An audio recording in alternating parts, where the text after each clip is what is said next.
Hello everyone, welcome back.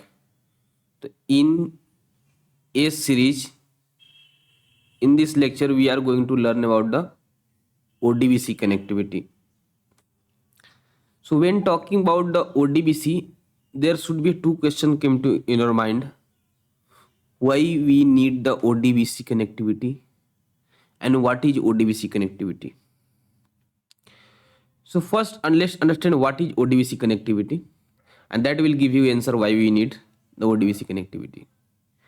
ODBC stands for Open Database Connectivity. Is a way to connect and interact with database from with the IBM integration bus or IBM App Enterprises. So ODBC is a way, is a medium to connect database with our ACE application. So suppose if I want to perform some operation at ACE side and that result into the insertion update into database, in that case we need the ODBC connectivity. So with the help of ODBC connectivity we can perform the insert, we can perform the delete into table, we can perform into the select from the table, we can perform uh, uh, what is the update from the table, even we can create the table and delete the table with the help of ODBC connectivity. So whatever the purpose, whatever the SQL query we perform over the database, that can be performed from the ACE application. So we are not going to touch into database. We will just use their credential to connect our ACE application. Okay, and after that our ACE application will be linked with database, and we are going to perform the all, we are going to write the ESQL query, and with the help of ESQL query we are going to perform the all the operations, database operation like select, insert, update and delete on a database. Okay, so why, what did you have ODBC? The ODBC is a way to connect, interact with database with ACE application. And why we need ODBC? So we need ODBC to perform the database operation like select, insert, update and delete on the table with the help of ACE applications. So if I want to perform any database operation using the ACE, then we need the ODBC connectivity. Okay, so in this lecture we are going to perform all the operation.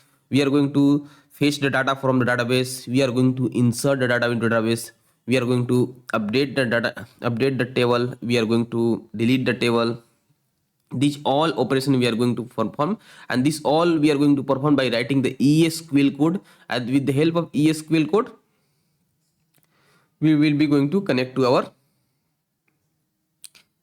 database and we are going to perform all operations. So before that, what are the steps we need to perform? We need to know what are the steps we can perform to connect to a database using the ODBC in ESQL. Okay, so what are the steps one need to perform if they want to perform any database operation using the ESQL? So there are the 5 steps I have written here. Although the 5 steps are not required, because this is the testing the flow, that I have mentioned one extra step because we need to make sure that the flow is currently working. Okay, so I will be going to perform all 6 operations and I will be going to show you each one of them. So first I will be going to create the data source name, or in short we call it a DSN, data source name. Okay, so to create the data source name, you need to be a system should be running under the broker. Okay, so data source that we are going to create, that should be under the broker, or that we are going to create a place where the broker is running, where the for our Windows it is a Windows system. For if someone is working on the Linux, it will be some under the broker there will be a file configuration. Under that we mainly edit that file to create the data source name. Okay. After creating data source name, we are going to associate this data source because we have created data source name, but after that this data source name currently our broker is not knowing. So we need to inform the broker that this is the data source name that we have created and this is going to connect to our database. So we need to associate this data source to with our integration node. Okay. The next step will be associate the data source with the integration node. After associating the data source with the integration node, we need to reload the broker or EG. Okay. So if there are many in EG or integration server using the database, so it is better to reload the broker. It is a one-time task. But if there are only many EG but only one EG is uh, using the database, then in that case you can reload the particular one EG. So it is not mandatory to reload the broker, but it is best practice to reload the broker so that change will reflect properly. After reloading the broker, my task for database connection has been completed. Now we need to create the message flow. While creating the message flow in compute node, we need to specify the data source name that we have created here. Okay. And after that we will be going to write the select, insert, update and delete query so that we can perform the all database operation and we are going to test the flow. So these are the 5-6 steps we are going to perform. So first, what is ODBC? The ODBC is a way to connect, interact with database with ACE application. So if you want that your ACE application interact with database, if your ACE application connect with database, if your ACE application perform all operation, the database operation, then you need to create the ODBC connectivity, and with the help of ODBC connectivity we can perform the all database operation. We can perform the all database query with the help of ACE application by writing some ESQL codes. Okay, point number 1. Point number 2, what are the steps? The first step is to create the first step. You have to create a database, data source name, DESN. To create a data source name, you need to make sure that you are creating the data source where your broker is running, where your broker is running. Okay, where your system is running. Okay. After creating the data source name, you need to associate this data source with the integration node, because currently our integration node, our broker is not aware of what is the data source name. So we need to make sure that our broker know, because in our broker our application is running that we are going to deploy. So in our broker our applications are running that we will be going to deploy, and we are going to use the all operation in the message flow to perform the database operation. So it is necessary that our broker is aware of that this is the data source name that we have created, and this data source is used to connect the database.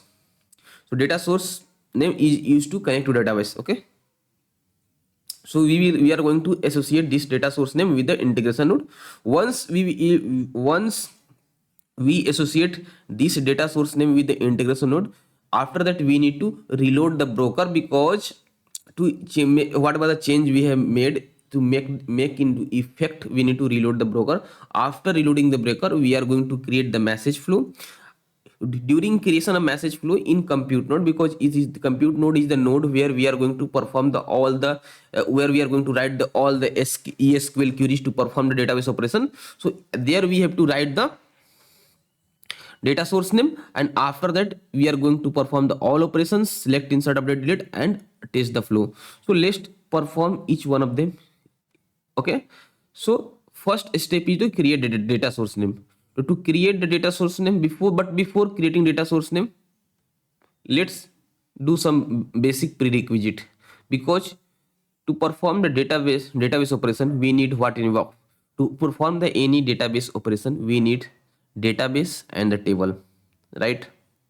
First thing, because we are going to perform the select, insert, update and delete, and these all we are going to perform on a table, and a table is present under the database, right? So we need one database and we need one table to perform all these operations. So let's first create the table and database. To create the table and database, I have used the PG admin. PG admin is the PostgreSQL SQL. Okay. If you don't know how to install the PostgreSQL SQL, how to configure the, I have already a videos. If you go to installation section, in installation section, I have already told you how we can install the PostgreSQL. Go through the step, and if you have still any query, then you can reach out to me.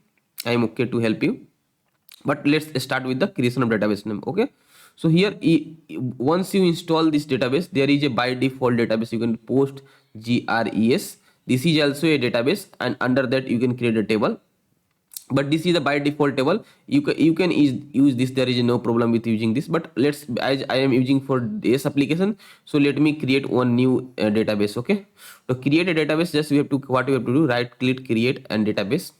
Okay, and you have to give here, you have to give the database name. Let's suppose I want to give the database name is 13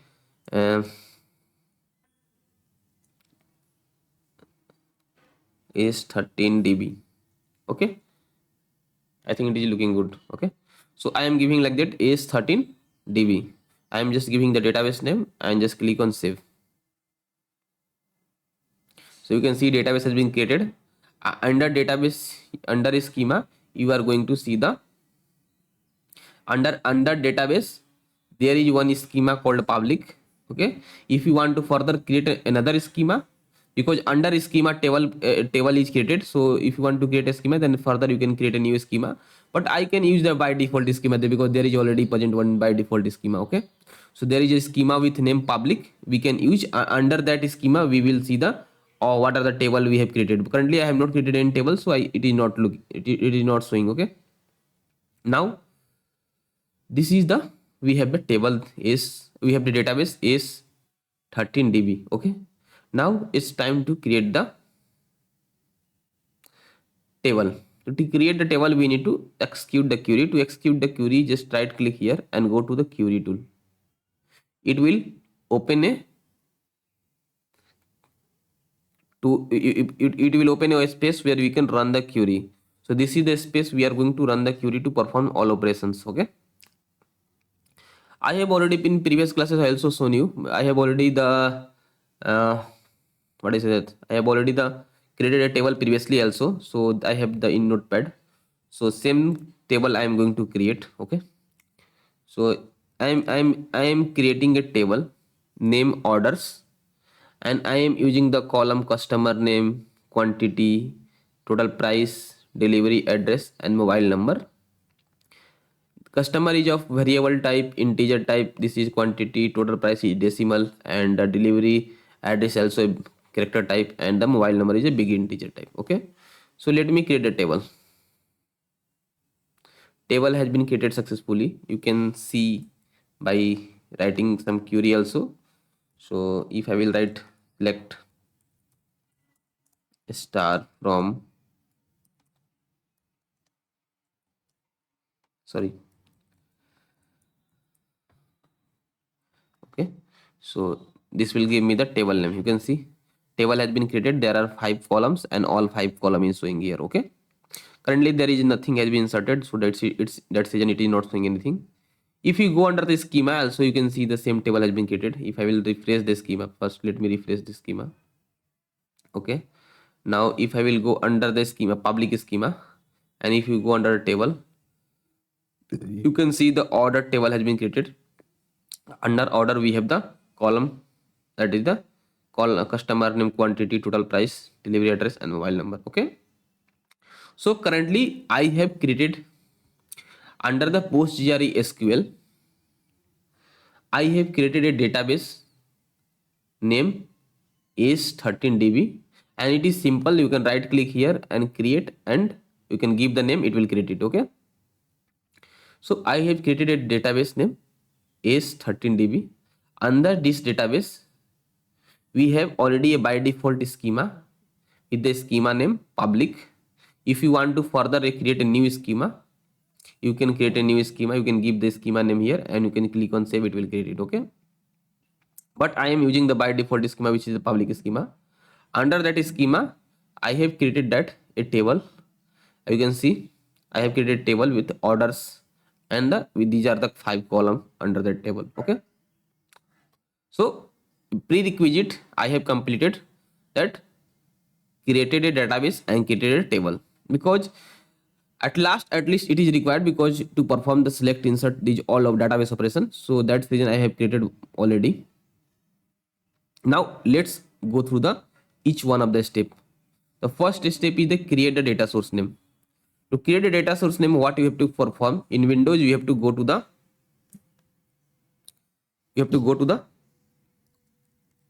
control panel. Just click on open. Currently I am performing the first step, so you need to remember, first I am performing the creating the data source name, creating the DSN. Okay, now go to the administrative tool. Under you can see there are the two, it is showing ODBC data source 32-bit, ODBC data source 64-bit. Okay, now if your system is 32-bit system, then you can use this one. If your system is 64-bit, then you can use this one. Currently my Windows is 64-bit, so you can check it, you can check this in your Windows setting, but currently my Windows is of 64-bit, so I am using this one. Just click on enter. You can see here are lots of things are there: user DSN, system DSN, file DSN. Currently I am working with, we need to work with the system DSN. Okay, so I am working with the system DSN. Already there are few data source name I have created here. Under system DSN you have to create the data source name. Click on add. If you click on add, you can see here it will ask you to select a driver for which you want to set up the data source. So you have to there are lots of driver present. You can see here it is the Oracle, what a PostGRE, system database, Oracles. These are the lots of things are there. PostGRE, SQL, Unicode, lots of these all are, it is for the Microsoft SQL Server, it is PostGRE SQL, it is for the Oracle. So different database system are showing here. The different driver are showing here. So here you have to select for which you want to set up a data source. So I want to set a data source for the PostGRE SQL, and it is of 64-bit. So it will be this option for me. So I will going to select the PostGRE SQL Unicode 64-bit. Okay, just click on finish. It will ask for you this much information. Okay, so this all information you need to provide to connect to create a data source name. So what are the information and how can we get these all information? Let's understand the thing. Okay, first we need to give the database name. You know the database name already I have created here. I have created database name is 13DB. Okay, so if you go to setting also here, you will get the thing. If I will go to note here, I think just 1 minute, I am checking here. Not no, here. So if I will go to properties, or you can directly write here, because I'm just want to copy the information, that's why I'm going here. So already you know that I have created database name that is 13DB. The same it is showing here. So I will be using the same information, database name as a ACE13DB. Okay, server name you have to give. Okay, so what is the server name? Just cross this one. Currently what is the server? We have the PostGRE SQL 17 is the server. Okay, so just right click here and go to properties. Here go to connection. Here you will get the server name. Server name is you can see server name and the host name both are the same thing. So you have to select what is the host name. Currently I am running locally, so for me it is the local host. So give the information local host. So server name is the local host. Now further I need to give the username and the username port and password. So how can we get the username port? You can see username is the post GRE. So let's give the username. So username is the post GREs, and the port, you can see the port is the 5432. So let's select the port, and the what password I need to give here. If you remember, initially I have also told you कि while installing this PostgreSQL, we have given a one password, and at that time I told you you have to remember that password. That password is used to connect to this PostgreSQL 17 and perform all database operation. So without that password, we cannot use this PostgreSQL 17. Okay. So that's the reason I told you to remember that password. So that password we are going to use. If I say that in simple, the password that we have configured while installing the PostgreSQL 17, that password we are going to use here, so that our data source will connect to this database. So that password I will be giving here.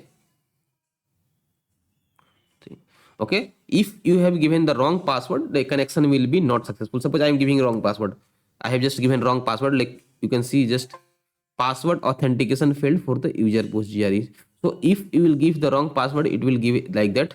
Again, you have to let me give the correct password. You can see connection successful. So if the password will be correct, it will came like that, connection test as a connection successful.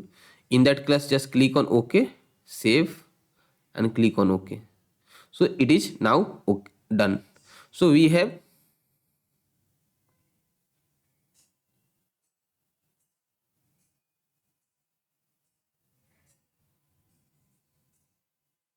okay. So we have created a data source name. How can we see again? Let's click on here and go to system DSN. You can see. Okay, I have what did one more thing also wrong. Okay, let me do from again, because I want to data source name also to write, but I forget to write the data source name. So I need to create from again beginning. I forget to do this thing. Let me quickly do that. Add, let me keep the data source name as the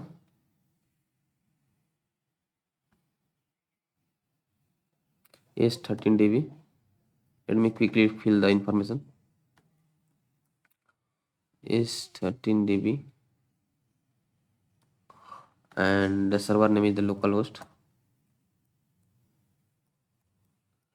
and what is the port number, these all things. Let me copy from here.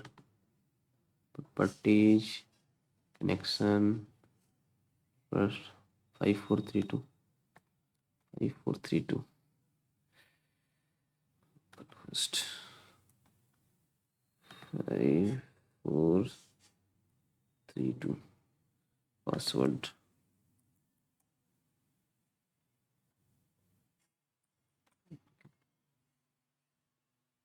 Okay, connection successful, and here we have to give the data source name. Okay, so what is data source name? This is the DSN, because we are creating a DSN. So this is the actual DSN. It means this is the DSN name we have to give here, and this DSN name we are going to configure into the message flow. So whatever we are going to write here, we are going to use in the message flow. So when in the message flow, if you go to compute node, here you can see there is a data source name. So this name, the name that we are going to write here, this same name I am going to use into here. Okay, so data source name, whatever we are going to create right here or create here, that we are going to use into the message flow. So you can write any generic name that we can remember. Okay, so I am just writing here the AS node DS. Okay, and just click on test, successful, save. Okay, now it is done, and you can see it still. If you go here, you can see under system DSN, you can see this is the one I have created, and you can see I have the database name is the this one, the server is the localhost, the user name is the PostgreSQL, port is the 5432 and the password I have given, and this all the information. Okay, so I have completed the first step, that is the creating the data source name. The second step is the associate this data source name with the integration node. To associate this data source name with the integration node, we need to perform some command under the console. Okay, we have to perform the mqsi setDB params. Okay, so I have already written here some command. You can see, if you want to check whether the connection to data source, our connection of our connection to broker with data source is successful or not, then we have the command mqsi cvp. And if you want to set the mqsi, if you want to create the associate the data source with the broker, we have the command mqsi setDB params. Okay, so these all command I'm going to first, let's check whether the connection is successful or not. Okay, for that we have the, let me modify the command. We have to mqsi cvp broker name and the data source name. The data source name is the s node ds. Okay, so this is the data source name. Let me copy the information and run into the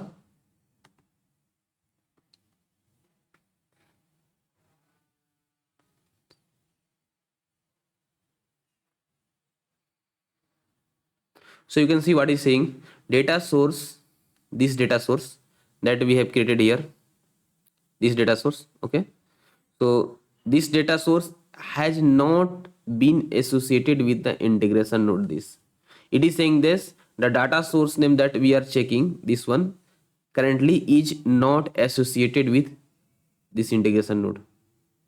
Okay, so we need to associate this data source name with this integration node to perform the database operation with the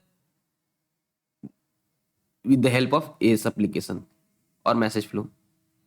So to check whether the our data source is associated with the broker or not, we have a command mqsi cvp broker name minus n data source name. It will give you the result whether the data source is associated with the integration node or not.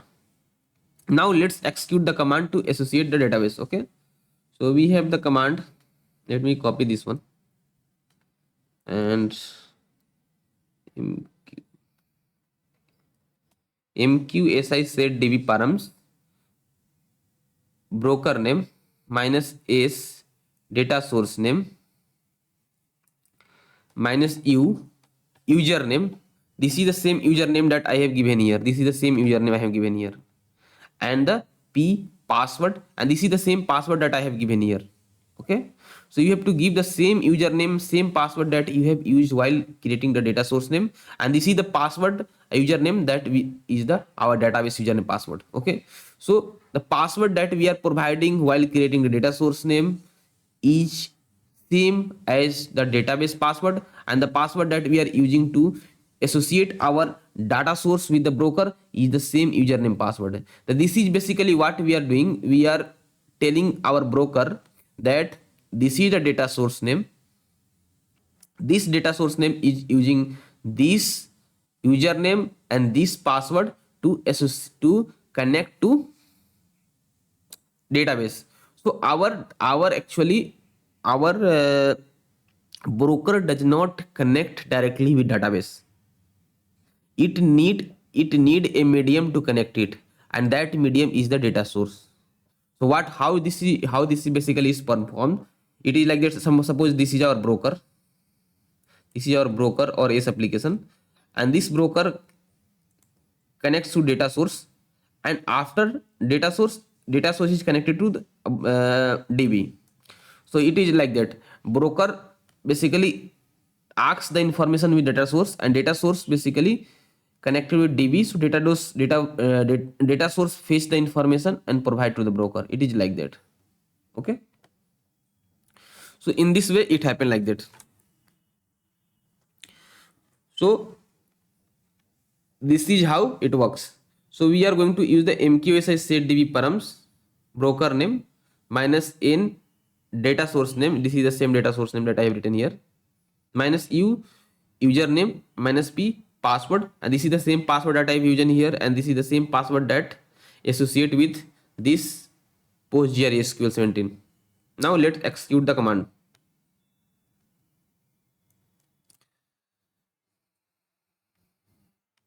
Okay, just 1 minute. I have not copied properly. Let me copy it. Okay. Now you can see successful command completion. Now let's check whether what is the result coming from the MQSI CVP. So if you check here, if you see here, same command I have executed here and same command I have executed here. What's the difference?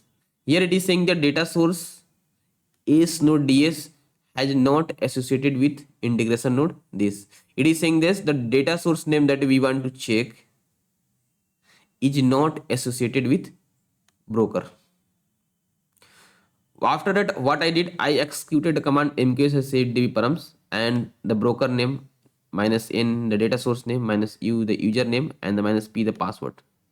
And this username, the password is the database password, or the password, username password that we have, the username password that we have used while creating the data source name. Okay.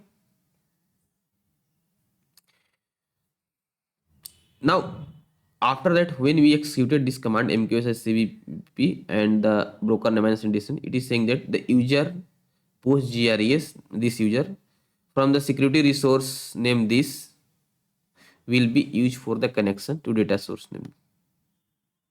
Okay, connected to data source this as a user this, and the data source platform is this. And you can see the more information you will see here. What is the data source name? What is the database name? What is the host name? What is the database provider? These all information you can see here. Okay, so if this much of long information is coming, it means it is connected. Okay. Now, one thing you have seen here, what it is saying, the user this from the security resource name this, okay, will be used for connection to s-node.ds. It means it is saying that it is not directly connecting to our broker. It is connecting this database. This database is not directly connecting to our S application. They are connecting to our S application using this DSN, this data source name.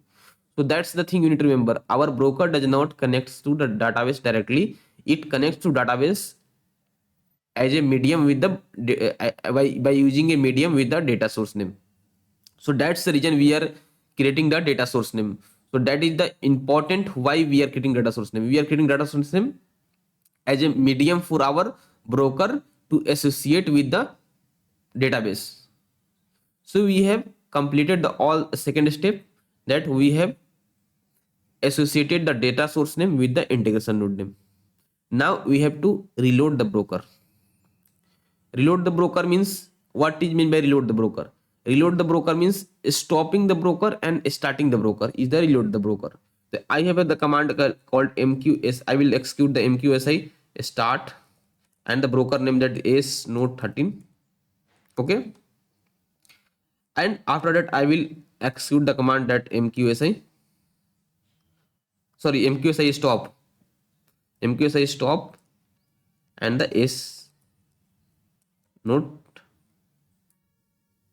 13. Okay, so this will stop the broker, and further once it is stopped, I will be going to use the mqsi start, and this is going to stop the broker. Okay, but this is one way. This is one way to stop and start the broker. What are the other possible ways that I have not told you while explaining the mqsi start and stop command?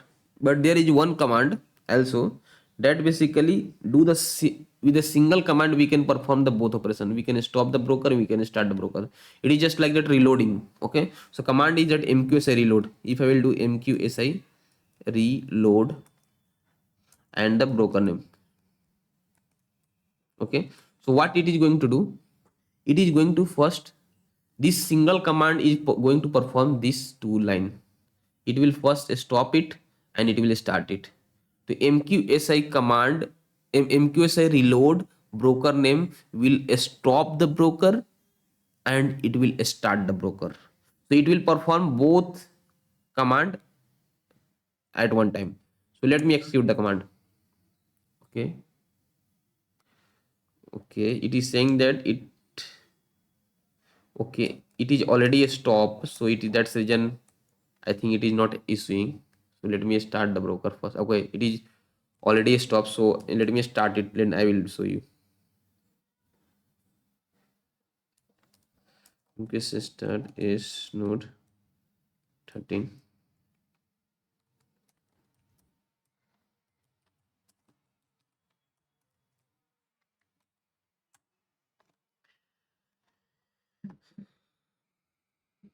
So MQS start will start the broker, and after that I will be showing you how basically MQS reload work. Okay.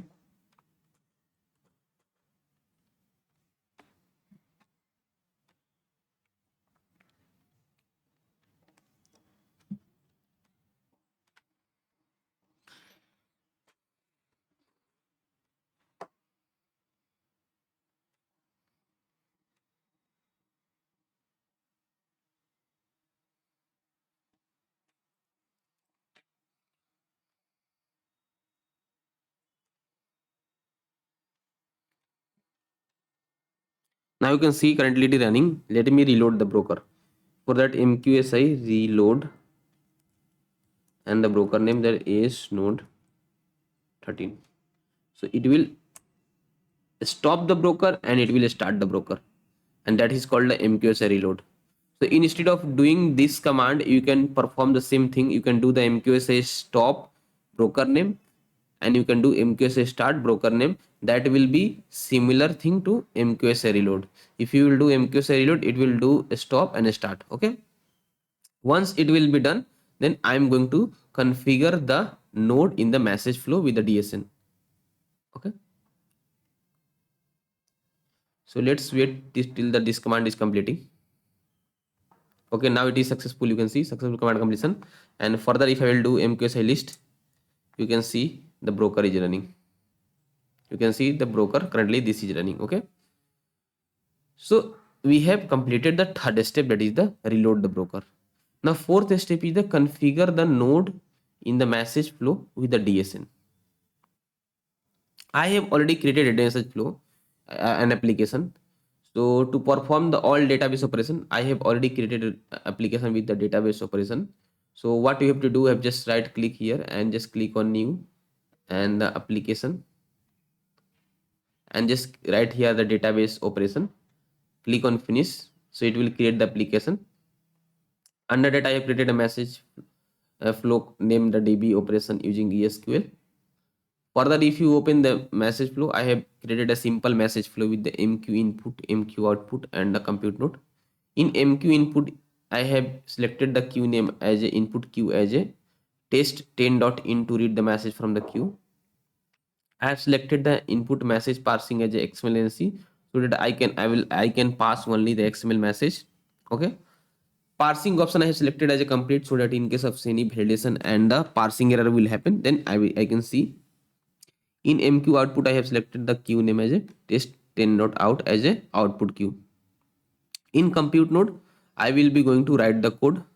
So I have, if you see here already, I have written some code to insert into table, select into table, update and delete. Okay.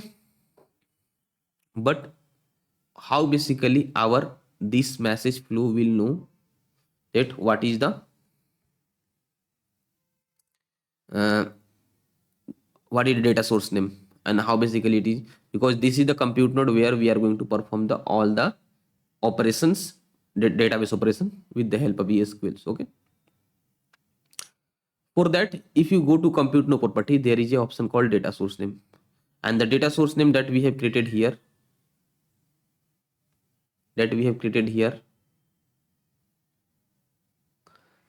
this data source name, and data source name that we have associated here,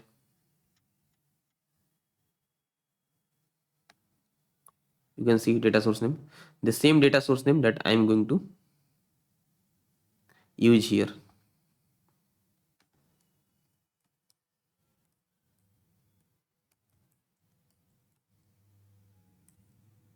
Okay, s node ds. So now I have completed a third step, that is the configure the node in the message flow with the DSN. So I have configured the compute node in this message flow with the data source name. Now my message flow is aware about the data source name. So what are the thing happen? I have created the data source name in the system. After that, I tell the broker that I have informed the broker that this is the data source name I have created. After that, I have informed the our message flow that this is the data source name I have created. So we have informed everywhere. We have informed the broker that this is the message, this is the data source name. We have informed to the um, what is it, broker, that this is data source name. So now everyone know that this is the data source name, something we have created and we have associated to broker. Now it's time to test the flow. So this is the third point has been completed. Now the fourth point is the writing the ESQL code to perform the select, insert, update and delete. Okay, so what are the command we can write to perform the all operation? So in this lecture, I will be using this example to perform the all operations, to perform the insert, perform the delete, these all operations. I am going to use this example. This example you already know very well. Okay, so this example you know very well that this is the order details. Under that we have the order, and under that we have the customer name, quantity, total price, delivery address and the mobile number, and there are some values against it. Okay, the same, these all same value I am going to insert into this database. You can see I have also created the same thing, customer name, quantity. I have created a table with name, orders, and under order we have the 5 column, that the customer name, quantity, total price, delivery address, mobile number. And you can see the same thing, customer name, quantity, total price, delivery address, mobile number. So these all 5 value I am going to fetch from this input message, and I am going to insert into this database. Apart from that, I am going to perform some update operation into, if I want to update a table, I am going to perform the update operation. If I want to delete that from the table, I am going to delete the table. If I want to fetch the information from the table, I can use the also the fetch info operation. Okay, so these all operation I am going to perform with the for the database. Okay, so in this there are the 5 order, you can see first, second, third, fourth and fifth. So these 5, once I will execute this 5 is going to insert into the, this 5 row is going to insert into this table. Okay, so to perform this insert operation, as this is the loop, we cannot normally insert into the table, right? We have to perform the looping. So that's the reason I have written here the for loop. If you see here, let me uncomment this thing and let me comment this thing. Okay, I will be using first insert, then select, then update, then delete. So this is the delete. Okay, so I have written a very simple query. Okay, I am just using the for loop. Under for loop, I am just writing the insert query to insert into database. And in for loop, if you remember, for loop basically checks the tag. So that's when I have referenced the variable till orders, and till order you can see the order tag are repeating. Okay, so that's region, or you can see order tag are repeating, and it will check the for loop until the order tag is available. Okay, so that's region I have mentioned here the orders. Okay, so I just written the for loop for order ref has a reference variable as the input root dot explainancy dot order detail, the order, and the list expression as the order tag is repeating, do, insert and the infor. But order tag, how the for loop work, you know very well, because I have already explained this thing very well. But still I want to say something. Once the first loop will run, before that, let me tell you insert query how basically it looks. I am doing insert into database dot order see the table. So here you have to write the database dot table name, database dot table name. In bracket you have to give the column name. So I have given the all 5 column name. Here you can see all 5 column name. I have whatever the how basically column looks, same way we have to give here. So I have given the all column name, values, and the corresponding to each column you have to give the each value. Okay, and this value I am fetching from the this input message. So you can see here the order ref dot customer against the customer, order ref dot quantity under the quantity, order ref dot total price against the total price, order ref dot delivery address against the delivery address, and order ref dot mobile number against the mobile number. So once this line we are going to execute, it will be going to fetch the information from this input message, and it is going to insert into these columns. Okay.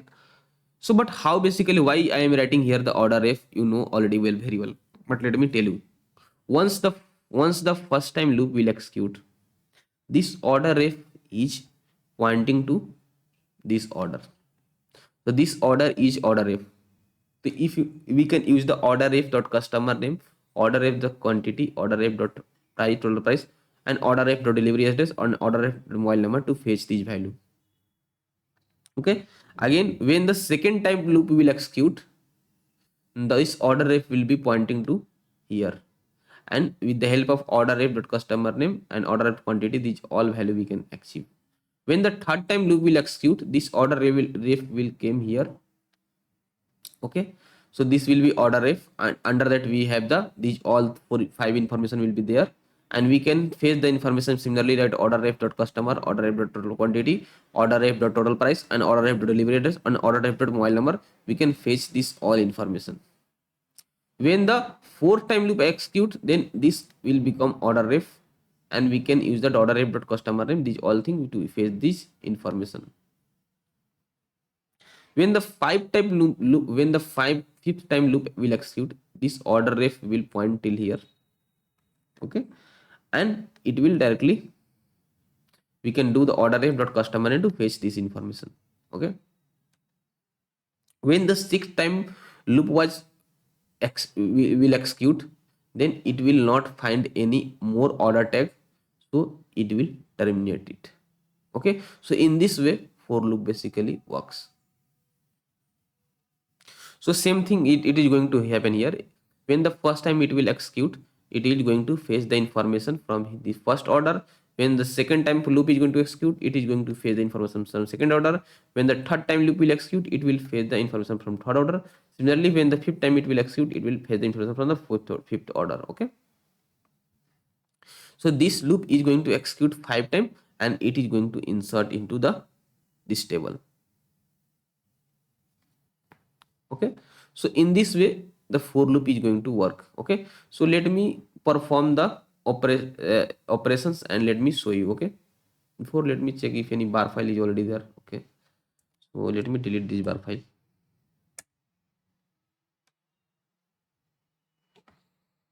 and let me create a new bar file. Okay, just 1 minute.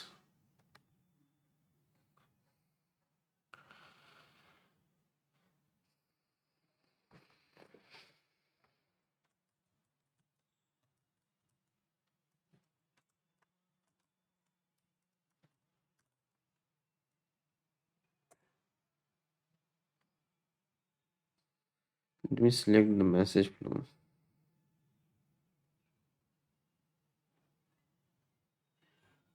Okay, this is the message flow. This is the application, select.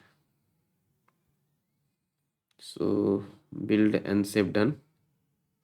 Okay, so bar file has been created, and if you go here under the bar file, we will be seeing this bar file. Okay, now let me deploy it.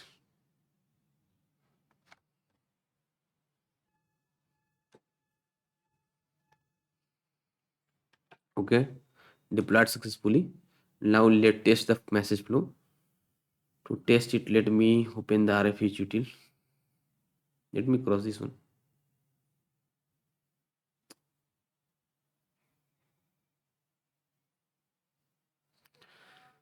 Queue name is a test 10.in and 10.out, right? 10.in. Okay. So let me select the queue. Test 10. Where is the 10?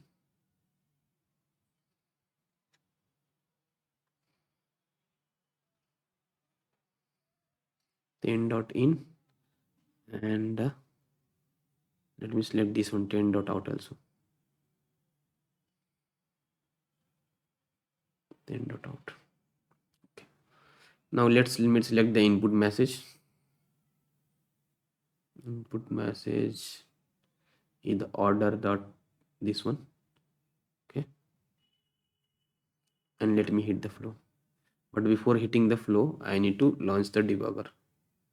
So let me launch the debugger.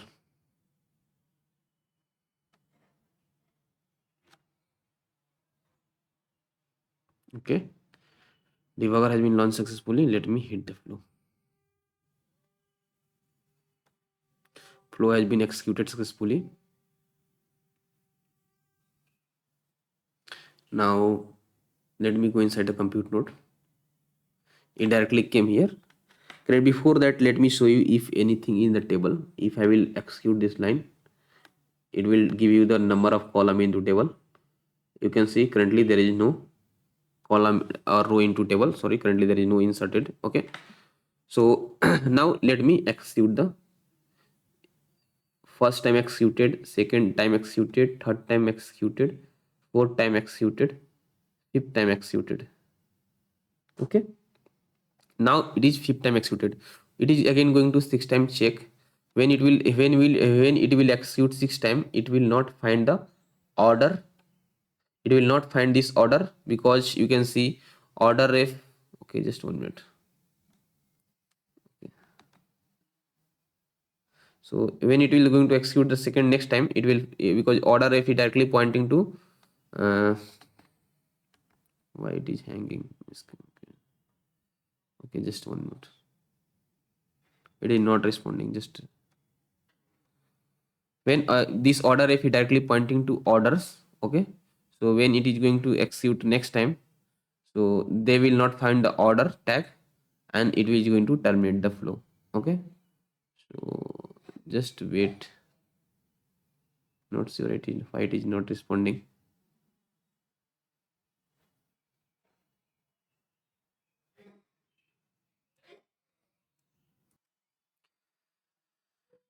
Not sure the toolkit is not responding. So let me do one thing. Let me reopen the toolkit again. So let me just terminate the toolkit and let me reopen it again. So toolkit. Sometimes this type of situation happens where the toolkit is not responding well. So just close the toolkit and reopen it again. Okay.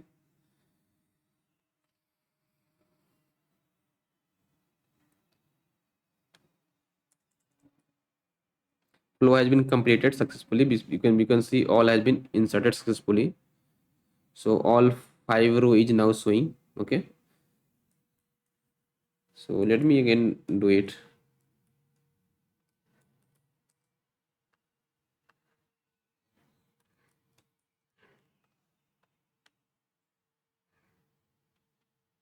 Okay. I want to show it again. Okay, that's the reason I have deleted the rows. Okay, currently there is no value. Let it be open, then I will be showing you. So toolkit has been opened successfully. Let me again hit the flow. So flow has been executed.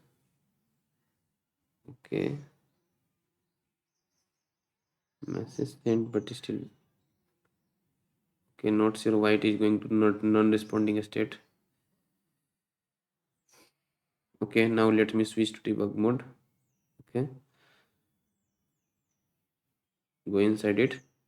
First time executed, second time executed, third time executed, fourth time executed, fifth time executed. Again it will go to 6 times, so there will be no order tag, so it will terminate and it will come return to. But you can see the ideally these all 5 row has been inserted, but if you check the table, currently there is no value. It will only insert when the flow will complete. Why this is happening? Reason is that suppose this has been inserted, in between there will be error happen in this flow, and flow has not completed successfully. In that case, if it will insert into the table, it is not good, right? As per the code, it should be only insert when the flow will completed successfully.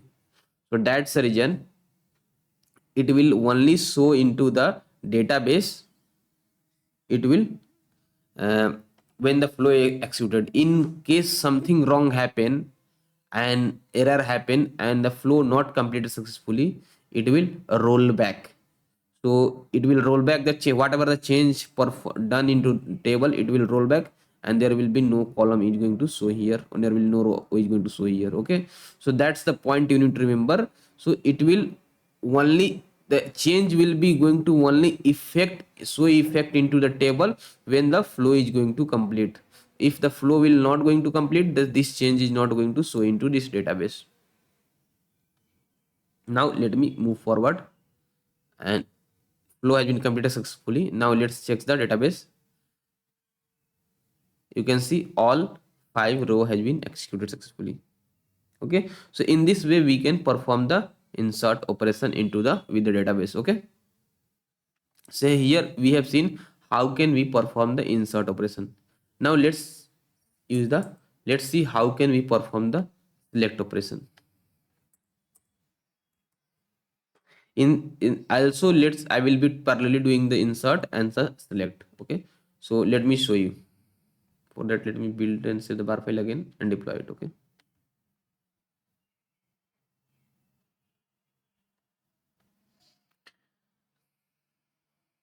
and let me deploy it.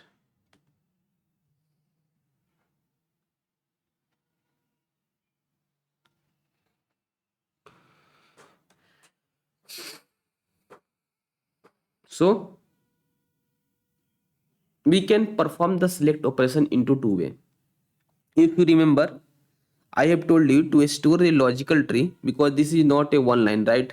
This is actually a tree with multiple records. This is similar, this is like similar like this. Okay, so it is not a one record, this is a many order. Okay, so it will be a logical tree with many records. Ideally it called, we can say it is a array. Okay, so if you want to insert into a table, sorry, if you want to fetch the data from a table with the multiple record or with any record, it will come into form of a logical tree. Okay, and if you want to store the information into a logical tree, there are the 2 way. Either you can store into a row variable, or you can store using the output route or input route. These all things, with the help of output route we can send into output, with the help of row variable we can store into a variable. So there are the 2 way only to store a logical tree. Either you can store with the help of row variable or you can help of output route.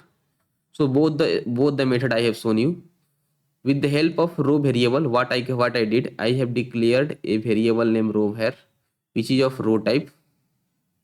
Further, I just setted the value row here. Under that, created a field called order detail. Under that, I created a field called orders.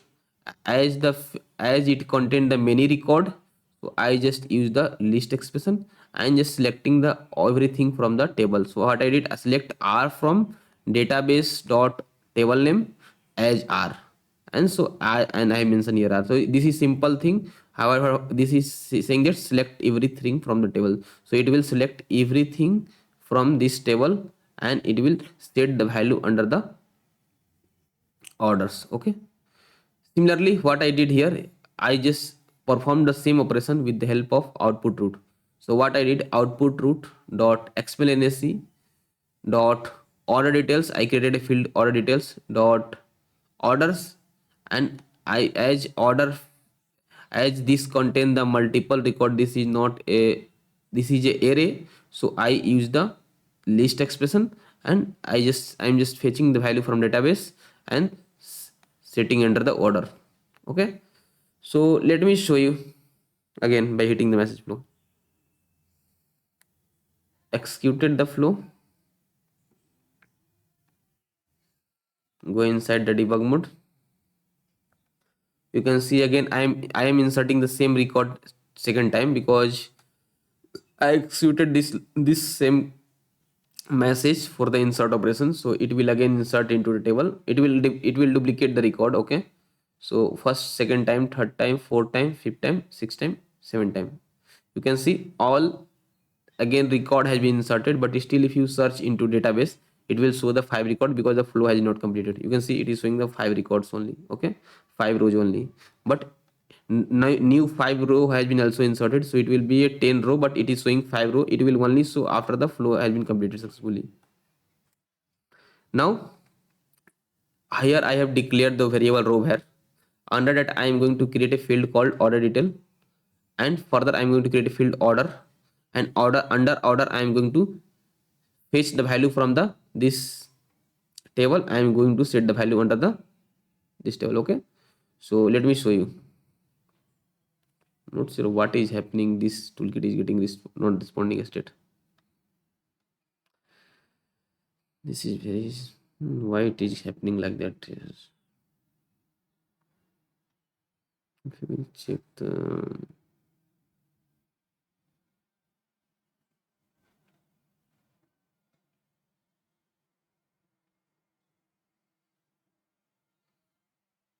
clicks, it is okay.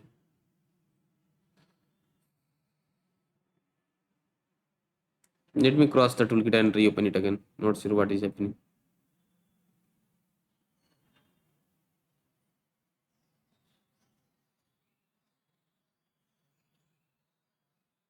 Sometimes this type of situation happens, so don't be a panic.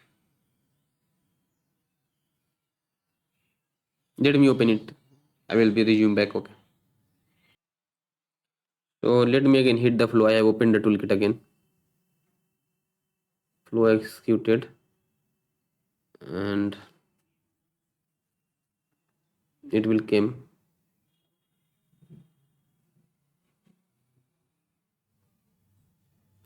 Okay, so it came here. Go inside compute node. Again, if you see, because previously I have inserted 5 more rows, so it is showing the 10 record. Now I will be going to insert 5 more record. Okay, so let me execute the tell again. So first row inserted, second row inserted, third row inserted, fourth row inserted, fifth row inserted. Now it will come here, declare the row variable. After that, what I am doing, under the row variable I am creating a field called order detail. Under that I am creating a field called orders, and I am fetching the value from this table and keeping the value under the orders. Okay, so you can see under the row, you see there are the 15 or orders be showing. Okay, because 10 it is fetching from the table, and 5 more that we have inserted now, so it will show total 15 order that from the table. So it is fetching the value from the table, not only that is present into the table, not that only, also that we have inserted few minutes back, that currently in the transit process. Okay, so that's the thing you need to remember. Okay, so total 15 row will be going to fetch you. If you go to output root, I also again created a field called output order detail. Under that I created a field called orders, and under order, if you see all the value, that's the customer name, the quantity, total price, delivery address, mobile number, and the value. So what is, how, from how, where this information came, quantity, these all, so these all are the column name. The column name and the value will be coming as a logical tree. This column name is coming with the value as a logical tree. Okay, so in this way we have performed the select operation, and same thing we are going to see into the output queue also. So if you browse the output queue, Let me read the first message. Okay, if you see, all 15 record will be showing here. Okay, so in this way we have performed the select operation. Now when talking about the next operation, that is the update. So to perform the update, it is simple and straightforward. So let me do the thing first, comment the thing, star this. Okay, now let me uncomment the update thing. So what I am doing here, suppose I am giving a discount to a people. Currently, if you can see here, it will be 15 record because I have inserted 5 more. Okay, so suppose currently if you see that there are people has bought the 5 record 5 item, people has buy the 12 item, 10 item. There are different people buying the different items. Okay, quantity, and total price for them is this. Okay, suppose I want to give the people who has purchased the more than 10 or more than 10 40 rupees discount as a bonus for not a bonus, it is like a discount for them. Okay, so for that we can perform the update in. Okay, if you see every row contain 80 80 80, if I will subtract minus 40, it will become 40. Okay, so I will be showing you that type. Okay thing. So what I am doing here, I am performing the update. Where I am updating, I am updating to the table. So update database dot orders. I am just pointing this database as a R with the help of as ref as. Further, I am setting this value, that column value, the total price, equal to R dot total price. R is the table name, dot total price is the column name, minus 40. So I am performing some arithmetic operation where I am just perform what I am doing here. I am just subtracting the total price with minus 40 for the condition. What is the condition? Not for all. It is for the those person who has purchased more than 10 or equal to 10. So I'm just writing the simple update query where I am updating a table under database. I am just setting the column value equal to column value minus 40 where quantity greater than equal to 10.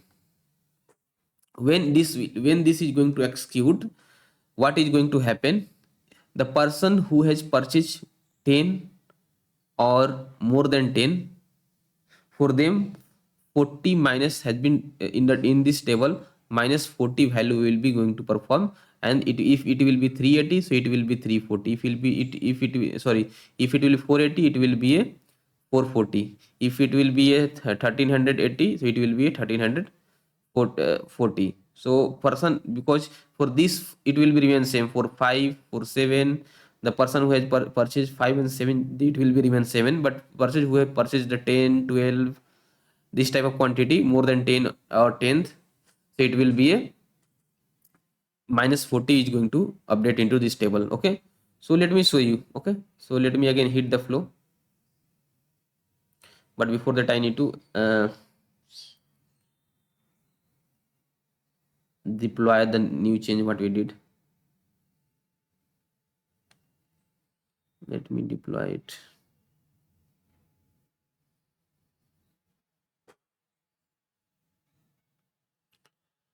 Okay, done. Now let me hit the flow. Flow has been executed successfully. It can go inside here. You can see updated here, but currently if you flow has not completed, so if you check, it will still not updated. You can see for this 480 is showing still 410. But once I will complete the flow, flow has been completed successfully. Now if I will, you can see now for it is 12, it is the 540. For 10 it is 440. For 25 it is the 1340. but for the 7th it is still showing 380, and the for 5th it is showing 230. So 40 discount has been given to the people who has bought 10 or more than 10, okay, quantity. Okay, so in this way we have performed the update statement. So with the help of update statement, we can update the column, we can update the value into the database. Okay, similarly with the help of delete, we can perform the delete operation. Okay, so either you can delete some particular value with the help of where command, or if you want to delete the whole table, you can delete the whole table also. Suppose I don't want to keep all 15 record, I want to clear the all table. Okay, I want to truncate the table, so we can perform the delete thing. If I will delete from database, so it will delete the all value from this table. The all value from this table is going to delete, and there will be no record. Okay, but further if you want to filter some conditions, suppose I want to delete only those who's having the quantity less than 10, so it will also delete. So suppose I want to perform that type of operation. Suppose I want to edge r where uh, r dot quantity, let me copy from here, less than 10. So I want to perform a operation where I want to delete all record for quantity less than 10. So it will be 5th, 7th, these all record is going to delete. Only the record having the more 10th and more than 10th will be going to show.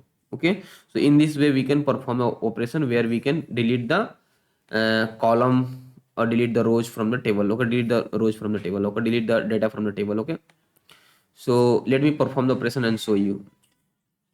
If you see here what I am doing here, I am just deleting few records from the table. I am just delete from database dot table name. I am deleting from table.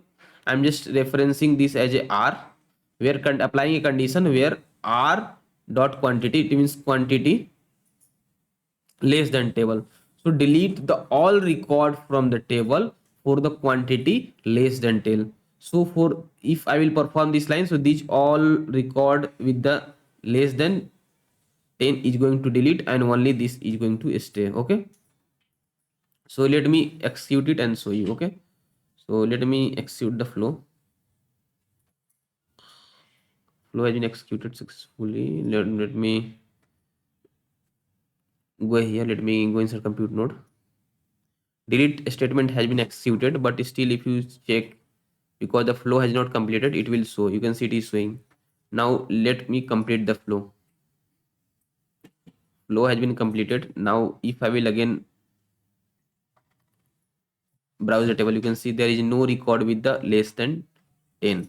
Okay, so for quantity less than 10 there is no record showing, only 19 record is showing. Previously it was 15. Okay, so in this way we have performed the delete operation. So we have seen how can we perform the select, how can we perform the insert, how can we perform the delete, how can we perform the update. Okay, now how can we perform the, suppose I want to create a table and I want to delete a table, drop a table. So how can we perform the create table and drop table using the ESQLs? That thing we are going to learn now. Okay, before starting that thing, I want to just take a 1 minute to consolidate what we have learned here. Okay, we have learned that the about the ODBC connectivity. In ODBC connectivity, we have seen to perform the ODBC connectivity. ODBC is a way to interact the database with the ACE application. So if you want to interact our ACE application with database to perform the all database operation, then we have to create the ODBC connectivity, and we have to make the ODBC connectivity. To create or can make a ODBC connectivity, we have the few steps that we need to perform. First step is we need to create the data source name. So we have created a data source name. Data source name we need to create under the, we have created here data source name. You can see we have created here data source name. While creating data source name, we have given the username, password, these all credential that is for the database.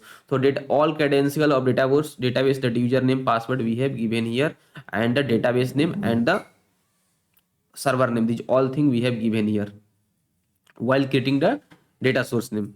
So we have created data source, and data source name we have to create where the our broker is running, where the our system is running. Okay, once the data source will be created, we need to associate this data source with the broker. To associate this data source with the broker, we have the command that mqscdb params broker name minus n data source name minus u the username and minus p the password. This username, the password is the same password that we have used while creating the data source name. Okay, now after associating this data source, then we need to reload the broker. Either you can start the broker, or you can reload mq, do mqsa reload. Once it is done, we need to create a message flow. You can create a message flow from scratch, but currently I have the already message flow created, so I have not created a message flow and from application from the beginning. But if you want, you can create from the beginning. I have already taught you how we can create a message flow from beginning. I have already created a message flow. So where the place, the node where we are going to perform the all the database operation, like select, insert, update, in that node we need to perform the, we need to inform that we need to give the data source name. We need to configure the we need to configure the node in the message flow with data source name. So this is the compute node, is the only node for this message flow, where we can write some ESQL code to perform the insert, update, delete, and these all operation. Okay, in that node, what I did in that node, in the compute node, if you go to the properties of compute node, there is a option called data source name. Okay, data source, where I have to give the data source name that I have created here and that I have associated into the this integration node. Okay, same data source name I have given into this message flow. After that now I have to perform the all operations. So for insert operation, I actually this contain the many record, this contain the many records. For that I use the for loop. With the help of for loop, I have inserted into the database. For inserting the database, it is simple, straightforward. Insert into database dot table name, column name, and the value, and the corresponding value for the column. Okay, similarly, I have performed the select operation. To perform the select operation, we have the two way. Either you can use the row variable, because row variable is also used to store the logical tree, and either you can use the output route too, because output route also is used to send the message to output and to store the logical tree. Okay, now after that we have performed the update statement with using the where clause, and after that we have also seen the how the delete statement works with the use of where clause. Okay, now in this way we have performed the all the four operations: select, insert, update, and delete. Now let's move to the next, is the where is the how can we use the pass through in ESQL. Use a pass through in ESQL.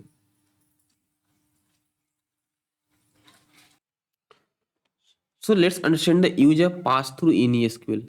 When talking about the pass through, this why this is required and why it is so important. Suppose we have performed here the some select, insert, update, delete query, right? This is pass through is also used for the same purpose. But what's difference with that? Pass-through function in ESQL is used to execute the complex SQL query, such as that containing group by, having, and other advanced SQL features that are not directly supported by the broker. In ESQL editor, we have a limitation of using the SQL thing, SQL query, because while designing this editor or the toolkit, IBM has given a a limitation that, because SQL queries have a, it is one of the new tool also, right? It is all, it is a very vast thing, right? SQL is also very vast thing.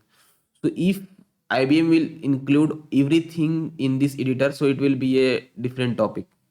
Okay, so it will be not easy for defining all the syntax while designing this tool. So what they have did they have defined some basic thing like that, insert, update, delete, I think. But advanced thing, if you want to use some group by or having function, this group by having is not supported by the ESQL editor thing. Okay, so this cannot be written normally, and because once you write this thing, it will give a error. So to avoid this, they have given they have given an idea that you can use the pass through.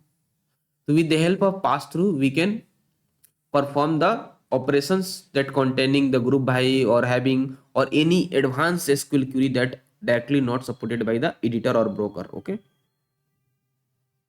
Apart from that, the main use, if I say that for the pass through is if you want to perform any DDL statement, because if you go to, if you know the SQL basic, SQL contain the two part, DDL and DML.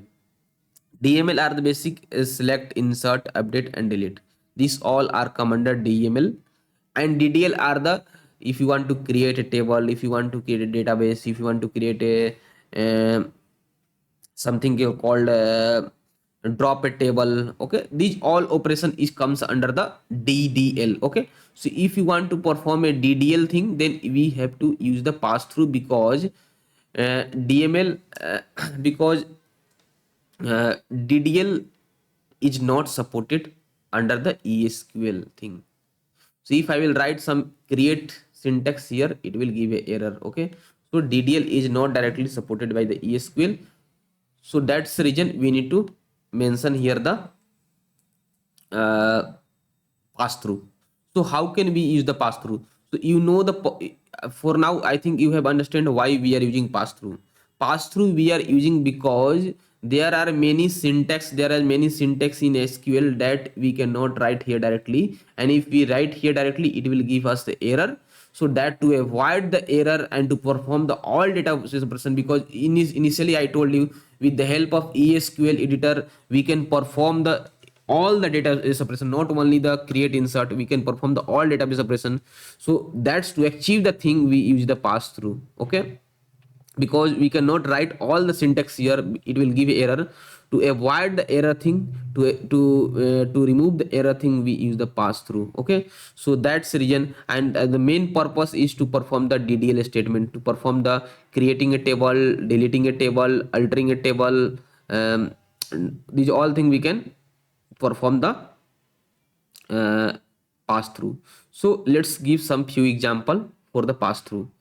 I have already some here not very notepad. Okay, you can, I have used these two for you. So let me copy this and let me paste into the this notepad. Okay, into editor. Okay, if you see here, if you see here, if I will remove this pass through, let's see what is happening. If I will cross this pass through, you can see it is giving the error, right? So we cannot directly execute the create table, it will throw the error, because create table is not supported in ESQL editor, it is not supported by the broker. Okay, so you cannot directly write the create table and the table name, and you can create a table with the help of ESQL editor, it will throw a error, and it will not, and the flow we cannot deploy into the broker. Okay, to perform this operation, IBM has given a substitute that we can use the pass through to pass the statement. Pass through basically does what it does, whatever the statement you are giving under the pass through, it will pass to the database. So you can see, and pass through is always provided under the single quote. So we are basically passing this value, we are passing this value to the and to this database.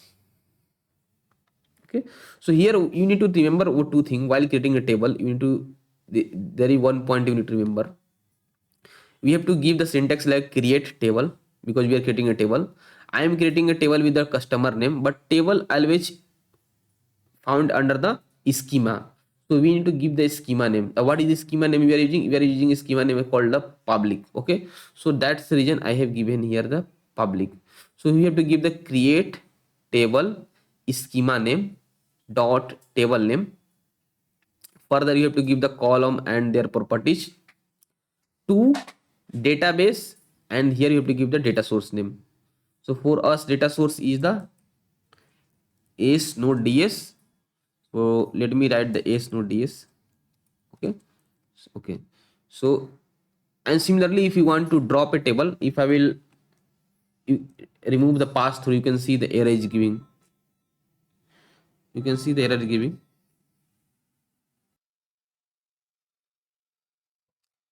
So if you remember, here it is giving the error. Okay. So if I will add the pass through, they are gone, right? So let's try to execute it and so see how basically it is happening.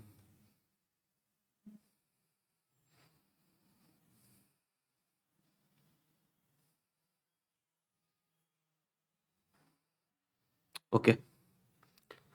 So let me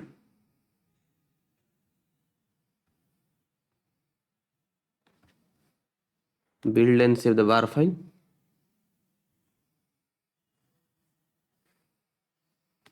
And let me deploy the flow.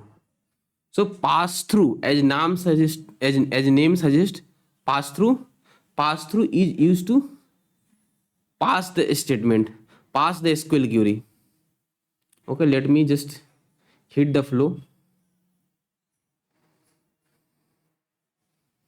and you can see the flow has executed. But if I will see the customer table has been created or not,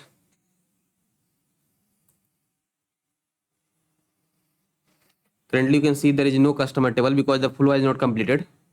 But once I will complete the flow, you can see customer table has been created, right? So in this way we can create a table. Similarly, for if I want to execute the pass through, so we can execute the pass through also. So we have the syntax similar like that for the pass through. If I will execute this one, it will going to drop the table. Drop means it will going to delete the table itself, not the content of the table. It is going to delete the table. Drop means drop is going to is used to drop the table. Okay. So let me again execute the flow. Flow is executed. Let me hit the flow. Flow hitted. Now go inside compute node. Drop statement has been executed, but still if you see the table is there, but it will be giving the waiting query because let me complete the flow. Once I will complete the flow, you can see the output. You can see the customer does not exist. So in this way we have dropped the table, we have deleted the table. Okay. So you have seen the how basically the pass through works. So if I say again about the pass through in one line, pass through function in ESQL is used to execute the complex SQL query, especially the DDL statement like creating a table, altering a table, dropping a table, or we can perform insert, update, delete, these all DML statement with the complex query that having the group by, having or other advanced SQL feature. One important point you need to remember. This is especially I have seen into the IBM documentation. IBM is saying that there is no advantage of using the pass through if the statement is simple and it is supported in ESQL editor. Many people are thinking like that if we use the pass through, it will increase the performance because it will simply pass the statement. But IBM is saying that there will be a no performance improvement if we use the pass through. So in documentation it is saying that if we use the pass through, there will be a no any performance improvement. It will just use to pass the statement. So if either you will use the pass through, or you will not use the pass through, it will give the same performance. So they especially recommended that if the statement can be executed without pass through, then execute it without pass through. If in case it is not supported in ESQL editor or broker, then use the pass through. But the performance with pass through and without pass through is same. There is no performance improvement using the pass through. So many people ask me that why not we are using the pass through, and what is the benefit using the pass through. So that's the benefit. The benefit is, if you want to execute some SQL query that is not supported by the ESQL editor or broker, then in that case we use the pass through to pass the SQL queries without giving the error. And if there is a statement like that, insert a statement, delete a statement, I can use the pass through before that, there will be, it will also give the same result, but there will be no performance improvement. If the statement can be written without the pass through, please write without the pass through, and if it requires the pass through, you can write the pass through. Okay, so that's about the pass through statement in ESQL. Okay, so we have seen the both thing, how our how our ODBC connectivity works. ODBC connectivity is used to connect to the connect our AS application with the database. To perform the ODBC connectivity, we have performed few steps, that creating the DSN and associating DSN with the broker, reloading the broker, and associating the DSN with the compute node. And after that we have performed the some select, insert, update, delete to perform the all select, insert, update, delete with the table. Okay, further we have seen that the few of the query like the creating table, dropping table is not directly supported with the help of ESQL editor. So how can we perform these all operation like that, creating a table, deleting a table?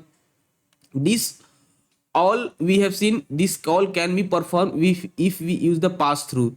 So that's the reason we came into a picture with the pass through. With the help of pass through, we can perform the creating a table, we can perform the dropping a table, we can perform the all DDL statement, and even we can perform the DML statement if it is complex, that having using the group by having these all thing are using, then we can perform the pass through. Okay, so in this way we have seen how our pass through works. Further, if you remember, not only the compute node we have where we can perform the database operations, because here we have used the compute node. But if you go to database node, there is a also called database node. Under database node we have a database. Okay, so this, with the help of this database, we can perform also the database operation. So not only the compute node is there where we can perform database operation, with the help of database also we can perform the database operation. So what's the difference between compute node and database? That's the, you need to understand the thing. Okay, so let's understand the database node in this same lecture rather than explaining this some other lecture, because in database node, if you go here in the database module, under that we have the database input, which is used to take some input from database node perform the all select, insert, update, delete. And further we have the database retrieve and database route. The most important from these all that we is the database node. Okay, so we are, you can see there are the lots of module here, right? Here the callable, error handling, group handling, these all things are there, even lots of connector there. So it is not possible to cover all the connector, right? So we will be covering the most important connector or the toolbox from out of them. Okay, so we will be not covering all of them. Okay, we will be covering only those are important. So if I say from database database connector, from database, these all connector, the most common use are the database. So that's a thing, that's reason from this all four I will be teaching you this all, and we will be going to learn this all. Okay, Okay, similarly if I will be showing you which is important, and if you want to explore by yourself, you can learn this one. If you want to explore the database input node, you can explore the thing. If you want to explore the database retrieve, you can explore the thing. If you want to explore the database route, even you can explore the some other thing also, you can explore this. That's not a problem. Okay, if you still facing some issue with the database input, database retrieve, database route, you can reach out to me. I will be going to assist you. I will be trying to assist you, because as much as possible. Okay, but I will be covering only those connectors or toolbox that are really much important and much in use in the real life, in the p- projects or the in the um, companies. Okay, so from this all, so in this lecture, same lecture, I will be teaching you the database connector. From this connector, I will be teaching you the database connector, and from this database connector, I will be teaching you the database node. Okay, so this database node we are going to learn in this also lecture. Okay, and these three you can try with yourself. If still you facing any issue, you can reach out to me. Okay, so let's understand the database module. Okay, you can see here I have performed the all the select, insert, update, delete, right? And here here we can also perform the same thing. So what's the difference between compute node and the database node? If you click on compute node, you can see there is an option called data source. Under that we have the connect, flow start, transactions, ESQL module, compute mode, and the threat warning and the throw database error. Okay, but if you click on database node, here you can see everything is there: data source, connect before, statement, transactions, threat warning, throw. But here in compute there is an option called compute mode. Here it is no option of compute mode. Okay, so that's the difference between the database mode and the compute mode. In compute mode you are seeing the, let me just do one thing. In compute mode you are seeing the compute mode option, and in database node you are not seeing the compute mode option. So that's played the important role with the difference between the compute module and the database module. Compute module contains the compute mode, where we have the option of message, we have the option of local environment, we have the option of local environment and message, we have the option of exception, we have the option of exception message, we have the option of exception and local environment and all. Okay, so with the help of compute mode, with the help of this compute mode, we are basically performing the all operation like that: the input route, output route. We are performing the operation like that: input local environment, output local environment. These all operation, these are getting performed with this compute node, because of this compute mode. This compute mode is the one of the people, one of the thing who is basically assisting this compute node to perform this all operation like that: input route, output route, input local environment, output local environment. If this option from this node will be removed, this will become similar like that database node. Okay, so that's the difference you need to remember.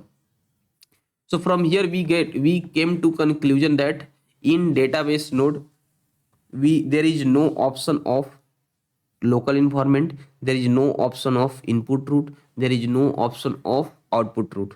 So if I can say that no local environment, no output route, no input route is applicable to the database node.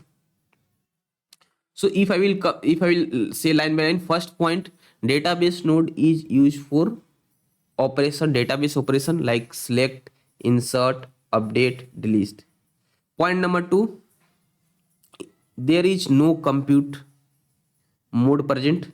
There is no compute node present here, so no transformation happen here. You can see here there is no compute mode present. Here is compute mode present, but here is no compute mode present. So this compute mode is the one thing that helping this compute node to do transformation. This compute mode that is present here, it helping the compute node to do transformation, to use the input root, to use the output root, to use the input local environment, to use the output local environment. But this compute mode is not present here in the database node, so we cannot do any type of transformation in database node. There is no transformation happen. It is simple and straightforward to do the database operation. So in data we can not perform the uh, what is it, we cannot perform the any transformation logic. We cannot write any transformation logic in the database node. Okay, also I already told you there is no local environment, no output root, no input root. Okay, now apart from that, so how can we fetch the input message? That one you need to understand. Okay, I will be teaching you. Okay, I will be telling you. Okay, so let me use this database node and let me show you how basically it works. If I will open database node, you can see it is similar like that to date compute node, but there is difference. Let me copy this all code and let me paste into the there till delete, and let me begin. Okay, and let me also use the data source name as the as node ds. And let me do one thing. Let me, because I am going to use the uh, database node, so let me uh, connect the terminal with the database node. Okay,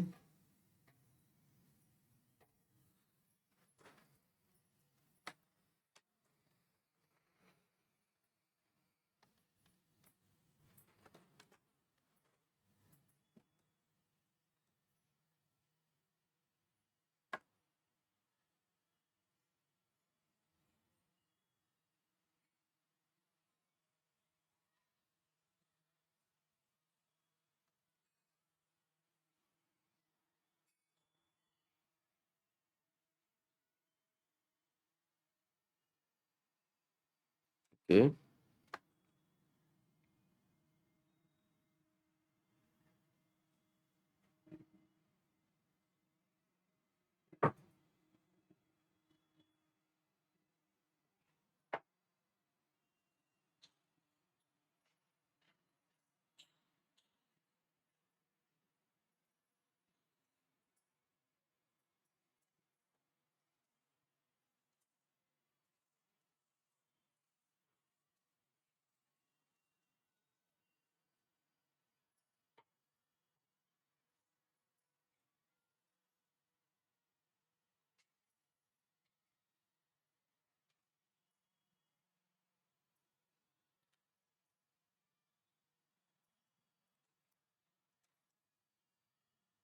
okay. Let me copy this here and let me write each one of them one by one.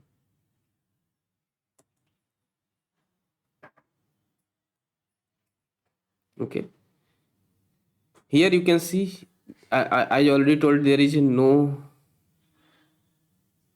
Okay,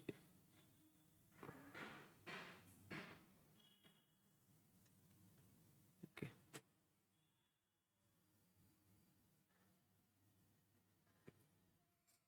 this is database. There is no input root concept, so we cannot use the input root. Here we can use the, there is a root. So if you want to access them information, there is a root concept here. There is no input root like that. Okay, so similar like that here. If you want to suppose here I want to access this customer name, so mainly what I write, mainly we write the input root dot xmlnsc dot order detail dot order dot customer name. But in database net already told you there is no input root output root concept. So we, to access the information from the input message, we have the concept like that: order detail root dot xmlnsc dot order detail dot order dot customer name.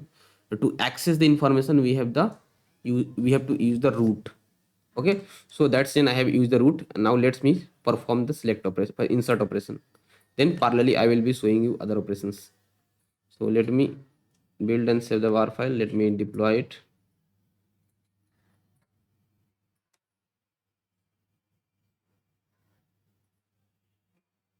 Okay, now let me hit the flow.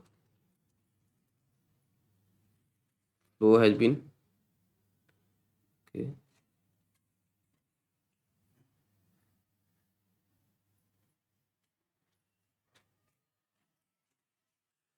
it's going to some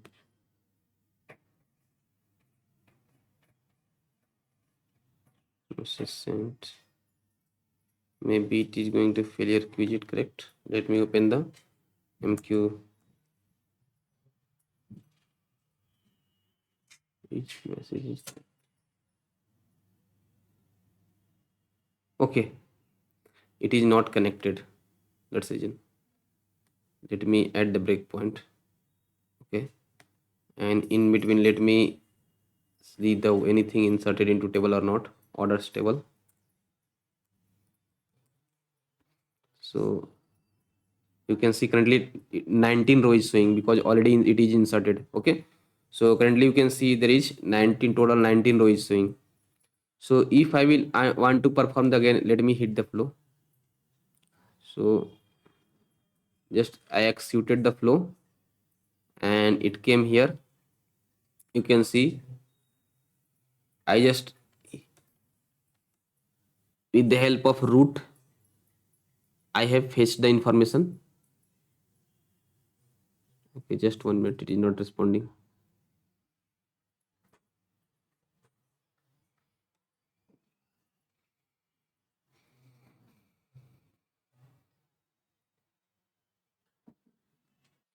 So let me hit the flow again.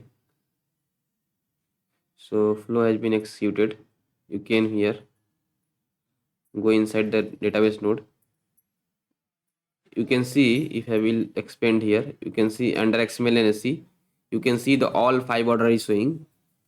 But if I will write here input root, it will not work. Reason is that there is no input root output root concept in the database node. There is no local environment and concept into here. So if you want to fetch the information from this, from the input message, we have to use input root. Instead of input root, you have to write just root. So that the point you need to remember. So with a database node, if you want to like compute node, we use the input root.xml to fetch information from the MQ input node. Similarly, in database node, we use the root.xml to fetch the information. Okay. So instead of input root.xml, we have to write here the root.xml to fetch the information from the this input message. And apart from that, similar thing it will be like that. So if I will again still fetch the table, you can see currently 24 row is there because currently more 5 row has been sorted. Now let me execute the flow and let's see how many row is happening. Okay. So if I will move further, you can see first row has been inserted, second row has been inserted, third row inserted, fourth row inserted, fifth row inserted, and still it will not show here because the flow has not completed. Still you can see here 24 is showing. Now again it will, again if I will move forward, you can see it has inserted successfully. Now total 29 row is showing, right? So in this way we have seen how we can insert with the help of database node. But if you see in the output root, what is showing? Let me browse the latest message.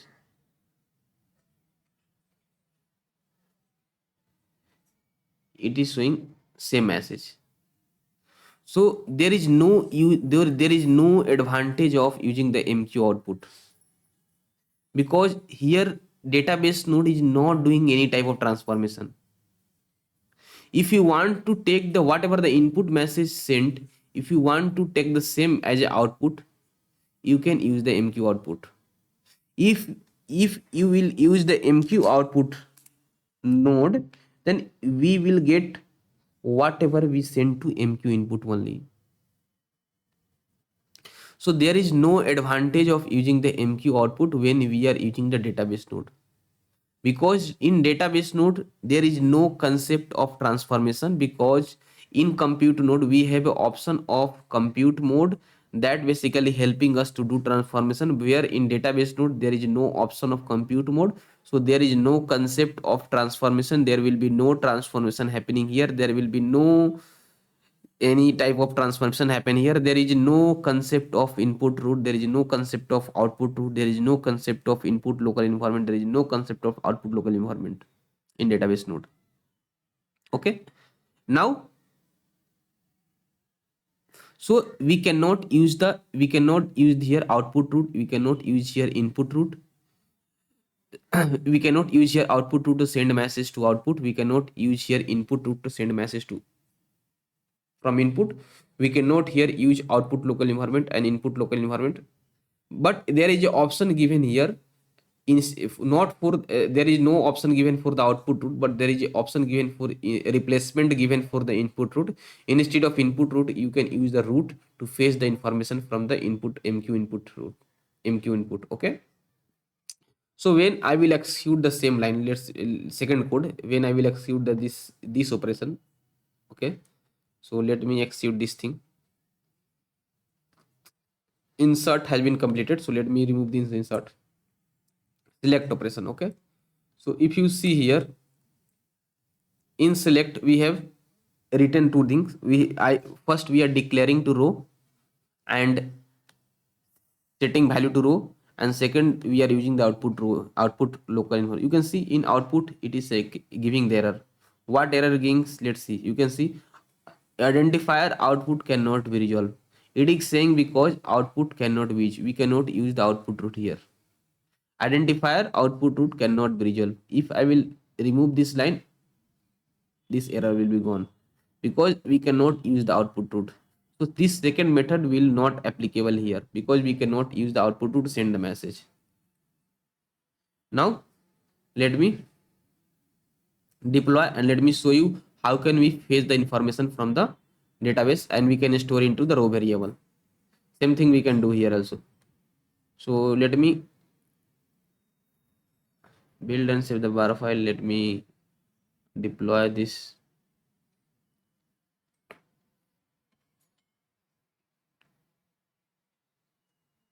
So in this way we have seen deployed the flow.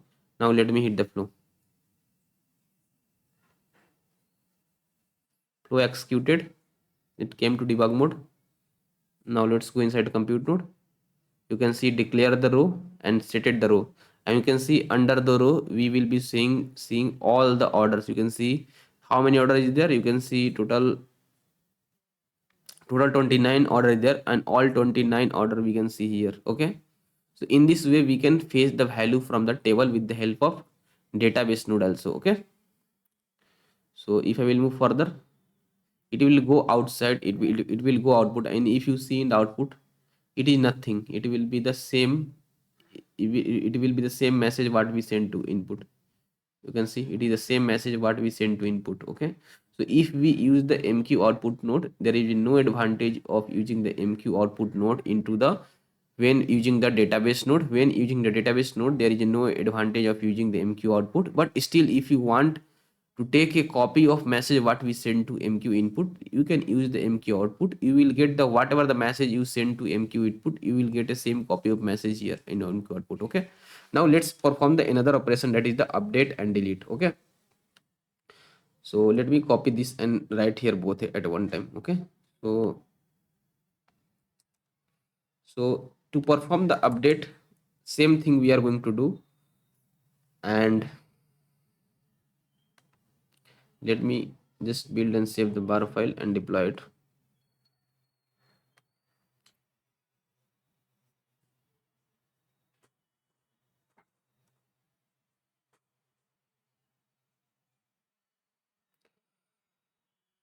Now I have deployed it. Let me hit the flow.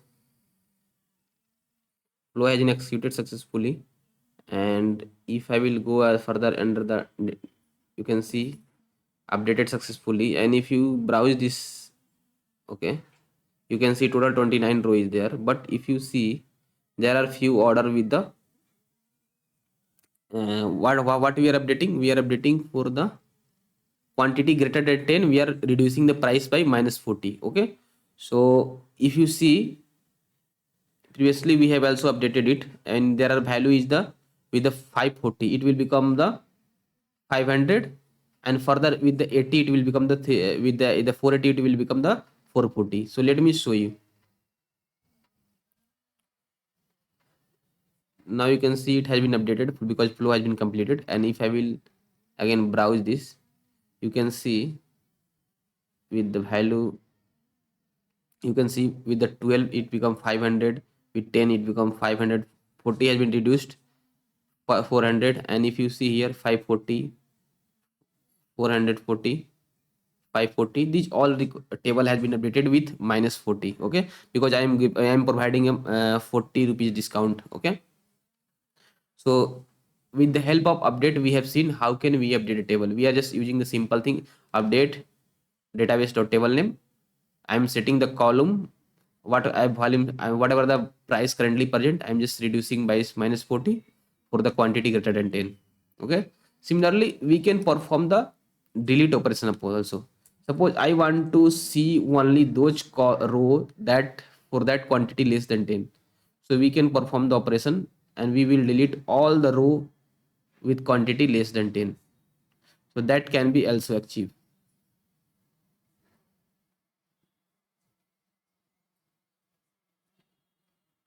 So I suppose if you see here currently, if I will execute it, you can see currently there are many row with quantity less than 10. So if I want to delete all those column, all those row for that quantity less than 10, then we can perform the delete operation. So delete from table as are where the quantity less than 10. So for those row the quantity less than 10, we are deleting the records. So let me execute the flow and show you. Flow has been executed, and delete operation has been performed, but currently it will not show because the flow has not completed yet. It is still it is showing, but if I will further complete the flow, you can see all records with the less than 5 is now currently 21 record is showing, earlier it was 29. So 8 record has been deleted with quantity less than 10. Now you can see there is no record with the quantity less than 10. Okay, so all record that having the quantity less than 10 has been deleted with the help of ESQL delete statement. Okay, so in this way we have performed the all insert, update, delete and select operation. Okay, but if you see here, if you see in the output queue, still it is showing the same message what we have sent to output. Okay, so there will be no advantage of using, because we will only see the whatever message we send to output, a copy of message. Okay, now similarly if you want to, we can may perform the creating the table by using the pass through. So we can do the same thing. Let me use the thing to show you. So this is the update thing. Let me go here, and if I will select these two things, first is the this pass through. Okay, and we can create a table with the help of pass through also using the database node. So let me just, I have saved the flow and let me deploy it again.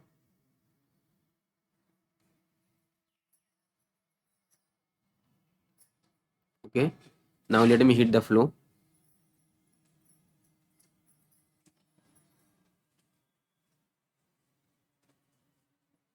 Flow has executed successfully. Now it completed. Now it completed. Let's check the. So let's see if the table has been created or not. So if I will check the customer table, because I have already executed the command, so let me check. So you can see the table has been created, right? So in this way, with the help of database node, we can also create the table. If you want to further drop the table, you can drop the same thing. We can same perform the same thing that we have performed previously with the compute node. So let me show you also that thing. I just saved the flow. Let me build and save the var file, and let me deploy the flow.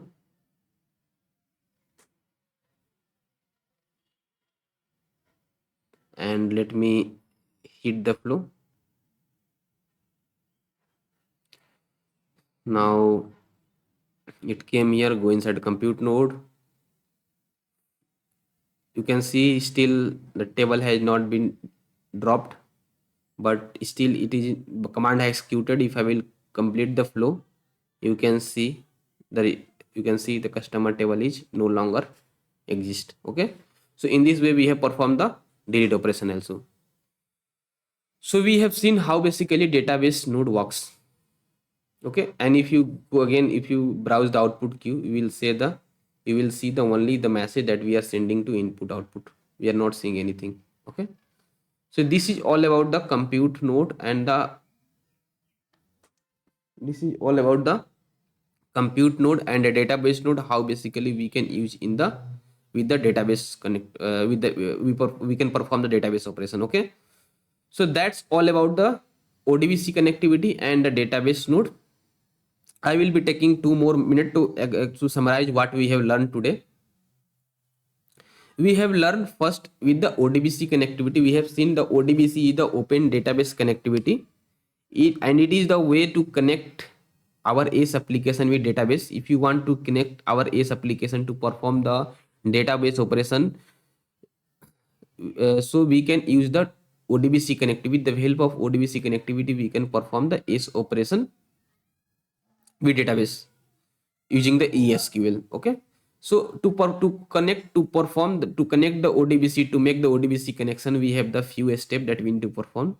We need to first create the data source name. We are going to create data source name under ODBC here. After creating the data source name, this is the data source name we have created. After creating the data source name, we have to associate this data source name with the integration node. For that, we have the command that mqsdb params broker name minus n data source name minus username minus p password. Okay, after that we need to reload the broker, and we need to configure the data source name with the either compute node or the node where we are going to perform the database operation, where we need to associate this. Suppose here earlier I was using the compute node, so I was using the data source name here in the compute node. Now I am using the database node, so I am using the compute data source name here. Okay, so the node, the in the message flow, the node you are going to use to perform the database operation, that node we are going to use to perform the database operation. Okay, and we are that node we are going to use for the that node we are going to configure the data source name. So here in the compute node we are configuring data source name. Here also we are using the when we are using the database node, we are also using the data source name. So here we need to give the data source name, so that our this node will understand the this is the data source name we are using. Okay, further we have seen the we have written some ESQL code to perform the insert, update, delete, select operations, and we have seen with the help of compute node how basically we can perform the insert, update, delete and select. Okay, and we have seen the all operation completed successfully. After that we got a challenge where few of the few of the SQL queries cannot be written directly into compute node, because it will give a error and is not supported by broker. So this can be counter, or this can be achieved with the help of pass through. So with the help of pass through, we have seen that we can, if you have if you have some complex SQL queries, or if you have some SQL queries that is not supported in the ESQL editor, or it is giving some error, that SQL queries can be written under the pass-through. Pass-through is just going to pass that SQL query without giving the error. So this is especially used because in the ESQL editor, the DDL statement of the SQL is not supported, especially the create, delete, create, drop, and alter the table. These all syntax of the SQL.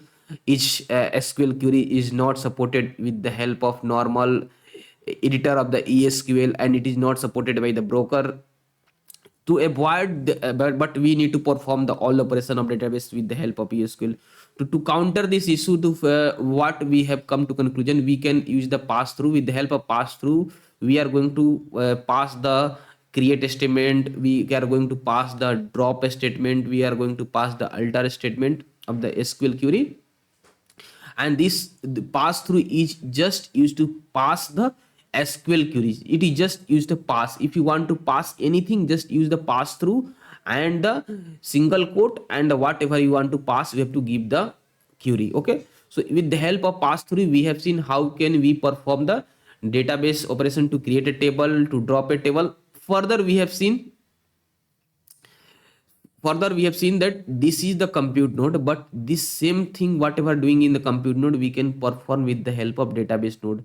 And there is a module also present under the connector. Under the connector, if you go under the database, we have the 5 node are present. That is the database node, database input node, database retrieve node, database route node.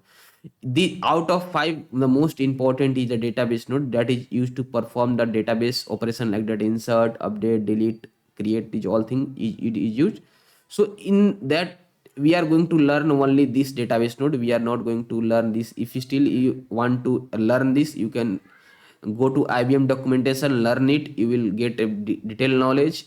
But the most important and the common thing that we are going to learn, so common thing is the database node, so that we are going to learn. So we have seen that the database node is the space have some special feature, or that it in compute node we have seen that there is an option called compute mode, but in database node there is no option of compute mode. So we have seen that the database node is one is in database node there is no input root, there is no output root concept, there is no input local environment and output local environment concept. So there will be no transformation can happen here. There will it cannot be possible to do transformation in database node, but it can be possible to do transformation in compute node.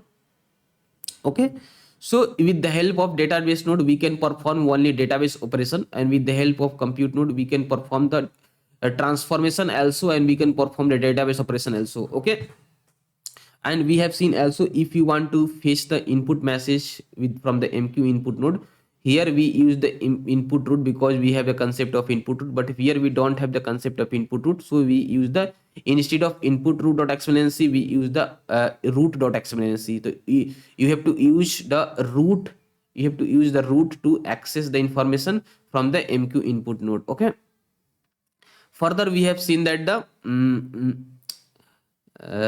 what I say that if you use the, there is no advantage of using the MQ output, but if you are using the MQ output, whatever the message you are sending to MQ input, it will go to MQ output. Okay, so what is the thing is that if there will be a some because here there is no transformation is possible because there is no input root output root, so it will do nothing. It will only perform the database operation like that: insert, update, and delete. And if you want, still if you are selecting some value from the table, it will, you can only store into the some row variable. Okay, you cannot send the value that we are selected from that table to send to output. Okay, so if you are going to use the MQ output, uh, we will get whatever we send to input only. We will not get anything that is modified from the what we send to input. Okay, now one people can ask me why we are still,